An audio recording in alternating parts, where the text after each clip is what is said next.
General Hospital will reveal exciting news on Tuesday, June 3, 2025. First, the courtroom brimmed with restrained hostility as the divorce and custody trial between Michael and Willow began.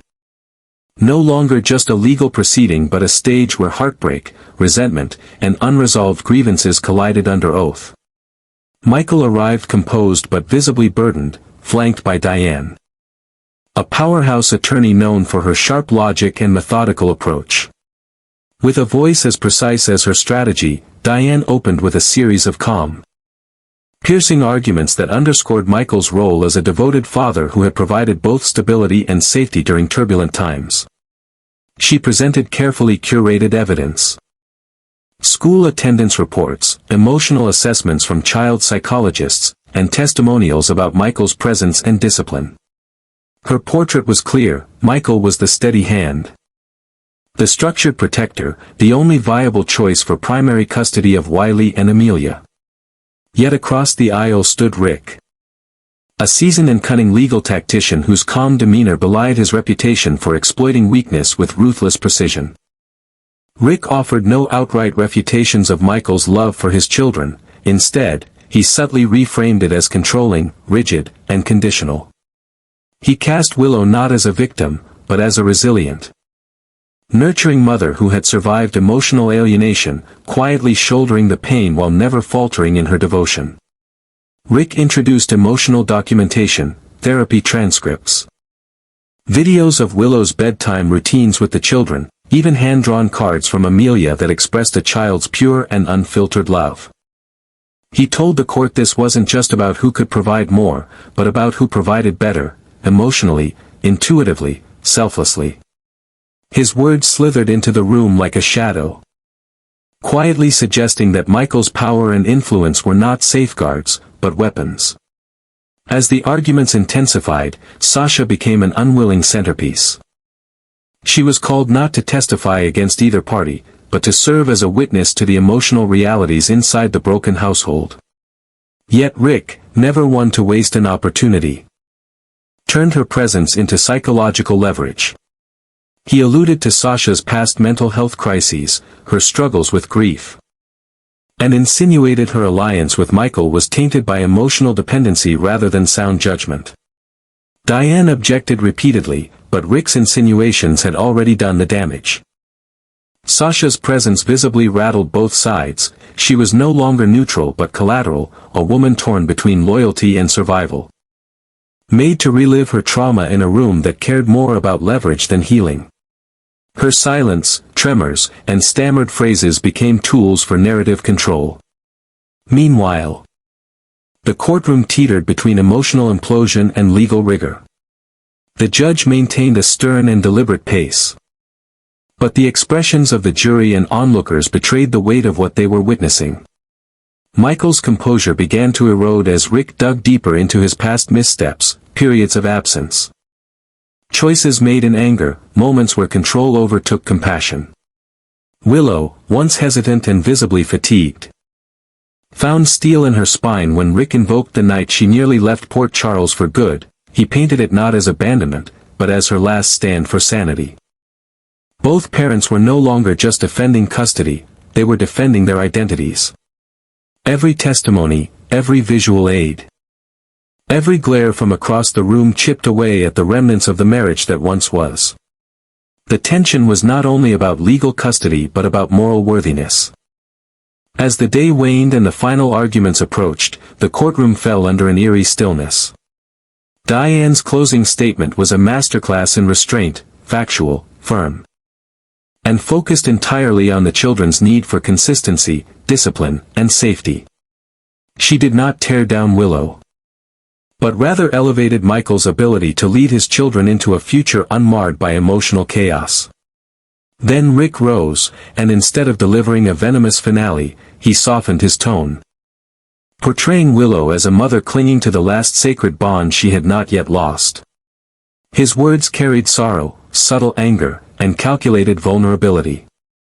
When silence reclaimed the courtroom, it was no longer just a legal battle that had unfolded, but a devastating requiem for a family now scattered, leaving behind only the hope that the court's decision, whatever it may be, would serve the interests of the only innocents in the room, Wiley and Amelia. Second, Jordan began her investigation quietly, under the guise of her role as Sidwell's personal secretary. It started innocently enough, organizing documents, managing schedules, and processing grant paperwork. But as she delved deeper into the records, she noticed an unusual pattern surrounding a name that kept reappearing: Dalton, a renowned biology professor with a reputation for groundbreaking but highly secretive research. What struck Jordan wasn't just the frequency of his name, but the discreet flow of funds directed toward his projects, funds that bypassed normal academic oversight. The deeper she looked, the more inconsistencies she found: missing reports, blocked access to certain files, and encrypted communications that Sidwell seemed to prioritize above all else. Her curiosity turned to suspicion as she realized Dalton wasn't simply conducting advanced research, he was protecting something, and everyone around him seemed determined to help keep it hidden. Intrigued and increasingly unsettled, Jordan began researching Dalton's work beyond what was publicly available. She discovered that his field wasn't just animal behavior as he claimed, it had shifted towards synthetic biology and genetic manipulation, with particular focus on cross-species gene integration. Reports suggested that Dalton was experimenting with genetic material that could fundamentally alter the way organisms responded to stimuli, even hinting at methods of neurological reprogramming. These weren't simple academic exercises, they were high-stakes experiments with profound implications. Dalton had gone off the academic grid, refusing to publish his results and distancing himself from peer reviews. Jordan soon realized that his research wasn't being hidden because it was incomplete, it was being hidden because it was dangerous, and possibly unethical. Her investigation led her to a secret facility, one not listed in any university directory or financial ledger, located on the outskirts of town under a dummy corporation. Jordan, using her access to Sidwell's security credentials, managed to obtain internal files and surveillance logs. What she found was chilling: genetically modified animals with abnormal brain activity, subjected to intense behavioral conditioning. Some experiments involved implanting synthetic neural networks into primates, while others tested DNA sequences designed to suppress fear and pain responses in large predators. The facility kept no formal records of failures or casualties, but hidden folders revealed footage of violent outbursts, failed containment, and subjects that exhibited traits far beyond normal biological parameters. The creatures were no longer animals in the traditional sense, they were something new, something engineered. It was then that Jordan stumbled upon a confidential document titled Successor_Protocol. A detailed roadmap for transferring the research and its applications to a shadowy organization. This group, cloaked in international funding fronts and obscure legal entities, planned to commercialize the technology, possibly for military or surveillance use. The document listed regions with high political instability as testing zones, specifically naming villages where population loss would be overlooked or dismissed. Accompanying emails, signed only with cryptic initials like VL and C12A, revealed an upcoming phase: live field trials involving weaponized biological specimens. Dalton, far from being a lone eccentric, was a willing architect of something monstrous. And Sidwell was the gatekeeper facilitating it all behind the polished veneer of academia. Realizing the enormity of what she had uncovered, Jordan's fear became visceral. She began receiving anonymous messages, some gibberish, others containing veiled threats. One day, she found a photo of herself entering her apartment, taken from a distance. Her paranoia sharpened into survival instinct. She changed her routines, encrypted her devices, and installed hidden cameras in her home. She could no longer trust anyone, not even the institution she worked for. But she knew one thing for certain: what Dalton had created was no longer just a theoretical danger. It was real, it was active. And it was on the verge of being unleashed. Jordan was no longer just an observer. She was the only person who could expose the truth, even if it meant becoming the target of those who would kill to keep it buried. Third, Sonny sat in the quiet corner of his dimly lit living room, the glass of bourbon in his hand untouched. His eyes fixed on the shadows cast by the setting sun. The weight on his shoulders was heavier than usual, and for once, he didn't try to hide it. Jason, ever present in moments like these, stood nearby, his silence a comfort more powerful than words. Sonny had spent a lifetime projecting strength, shielding those he loved with fierce loyalty and relentless power, but tonight, that armor cracked just enough for vulnerability to slip through. He spoke slowly, his voice low and uncertain, admitting how deeply unsettled he felt, not by business threats or rival families, but by something far more personal, Michael. The return of Michael to Port Charles should have brought relief, even joy, but instead, it unearthed a storm Sonny hadn't anticipated. His son had come back physically intact, yet emotionally frayed, caught in the middle of a brutal custody war and scarred by betrayals that no father could easily fix. Sonny admitted he had never seen Michael look so hollow, so detached, as if the years away and the ongoing court battles had drained something vital from him.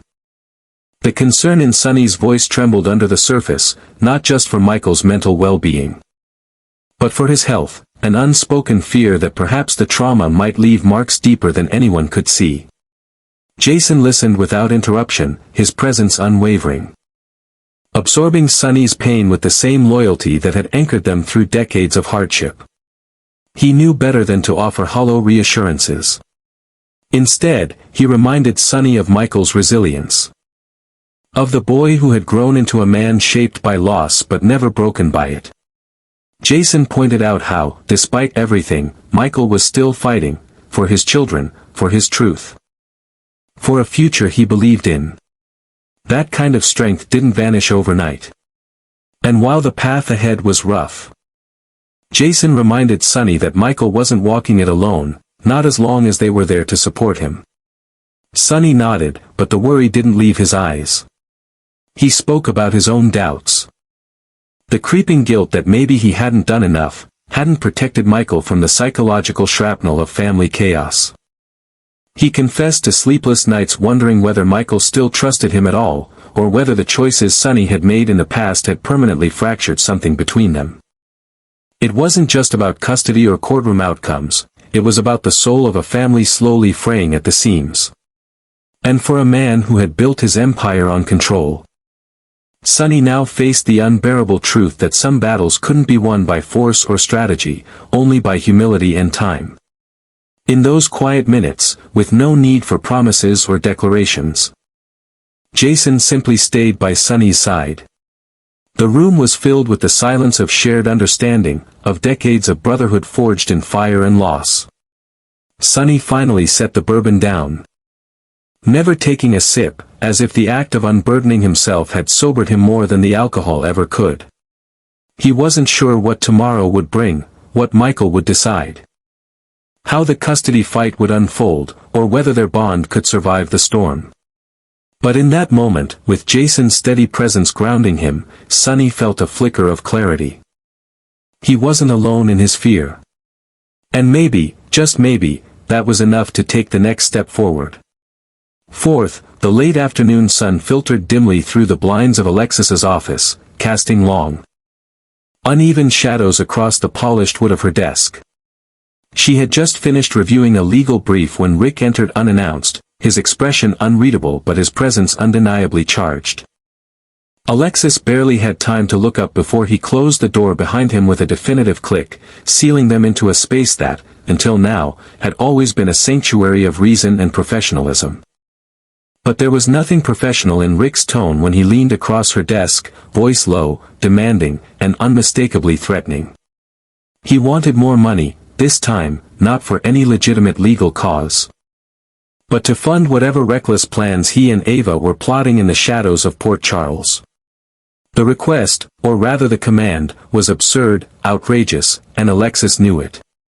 She refused him flatly, her voice steady, her eyes blazing with disbelief and growing fear. Rick's demeanor shifted in an instant, shedding the mask of calculated charm that had once made him such a persuasive figure in courtrooms and political circles. What remained was something cold, entitled, and dangerous. He accused Alexis of betrayal, of playing moral games when she owed him far more than she dared to admit. Alexis stood her ground, insisting she wouldn't be blackmailed, manipulated, or turned into a financial lifeline for his corrupt ambitions. But before she could reach for her phone or raise her voice, Rick moved swiftly, stepping around the desk and cornering her between the wall and a filing cabinet. His voice turned to venom, his movements laced with control, not desperation. He wasn't begging anymore, he was taking. Alexis, caught off guard, tried to push past him, but Rick grabbed her arm tightly, his grip bruising, his eyes locked with a predatory intensity that sent a bolt of panic down her spine. There was no mistaking his intentions now. He wasn't just coercing her financially, he was asserting total dominance. Using fear and physicality to reclaim power she had stripped from him with her refusal. Alexis, ever the fighter, refused to cower. She tried to shout, but Rick covered her mouth, pressing her back with the force of years of buried resentment and toxic entitlement. Her mind raced, every instinct sharpened by fear and defiance. She twisted, kicked. Anything to break free, but Rick held fast, his breathing shallow, his grip fueled by fury. For a chilling moment, the woman who had stood against so many in court, who had fought addiction, grief, and heartbreak, found herself powerless against a man she had once trusted. The betrayal cut deeper than any wound. This wasn't just violence, it was the collapse of any illusion that Rick Lansing had changed. Eventually, through sheer force of will, Alexis managed to shove him off balance, enough to stagger toward her phone. Rick backed away just in time to avoid being recorded, his face transforming once again, this time from rage to something more calculating. He muttered a threat under his breath, something about this not being over, about her owing him more than she understood, and then he vanished as quickly as he had come. Left alone, Alexis stood trembling in the wreckage of her composure, her heart pounding with the weight of what had nearly happened. The bruises on her arm were already forming. But it was the scars on her trust that would take longer to heal. She knew she couldn't let it end like this. Rick hadn't just crossed a line, he had obliterated it. And Alexis, though shaken, would make sure he answered for it. Finally, the confrontation erupted with a sudden intensity that shook the calm of the campus courtyard, where Jocelyn had been cornered by two older students known for their cruel rumors and manipulative gossip. Their voices rose, laced with venom, circling around her like vultures drawn to vulnerability. Jocelyn stood frozen, her back pressed against the stone wall, trying to shield herself not just from their words, but from the suffocating pressure of being misunderstood and isolated. They taunted her about her family, about her recent decisions, about things they could never truly understand but wielded like weapons anyway. Her hands trembled slightly, her lips parted as if to protest, but the weight of it all rendered her silent. And then, like a sudden gust of wind breaking a storm, Trina appeared. Without hesitation, Trina stepped between Jocelyn and her accusers, her stance firm and unapologetic. Her eyes burned with righteous fury. Not the kind that lashes out blindly, but the kind that emerges from a deep well of loyalty and moral clarity. She didn't yell. She didn't have to. The authority in her presence alone was enough to shift the energy. Trina called out their cruelty with pinpoint accuracy, dismantling each insult with cutting truths and unwavering confidence. She reminded them of Jocelyn's strength, her integrity, and the fact that true power never came from tearing others down, but from lifting them up. Her voice never wavered, even as the aggressors tried to dismiss her. But they soon realized Trina wasn't bluffing. She was a force they hadn't prepared for. When one of the girls tried to push past her to get to Jocelyn again, Trina stepped forward, her body physically blocking the path. Her glare was sharp, protective, and unrelenting. This was no longer a social spat, it was a line in the sand. Trina made it crystal clear that anyone who dared touch or harm Jocelyn would answer to her first. The tension crackled in the air. But within moments, the bullies, realizing they had lost both control and their audience, retreated with sullen glares. Their power deflated by the sheer conviction Trina carried in her voice and posture. Silence followed their departure, but it wasn't empty. It was filled with relief, awe, and an unspoken bond that had just deepened. Jocelyn looked at Trina, her eyes shimmering with unspoken gratitude and emotional overload. She didn't have to say anything, Trina already knew. The kind of protection she had offered wasn't just physical. It was emotional, spiritual. It reminded Jocelyn that she wasn't alone, that no matter how cruel the world might seem, someone saw her, really saw her, and would stand by her side even when things got ugly. Trina reached out, gently took Jocelyn's hand, and gave it a reassuring squeeze. In that moment, no one else mattered. There was only the unbreakable friendship between them, forged through shared pain and unwavering support. As they walked away together, the sun began to break through the clouds overhead, casting long shadows behind them but light ahead.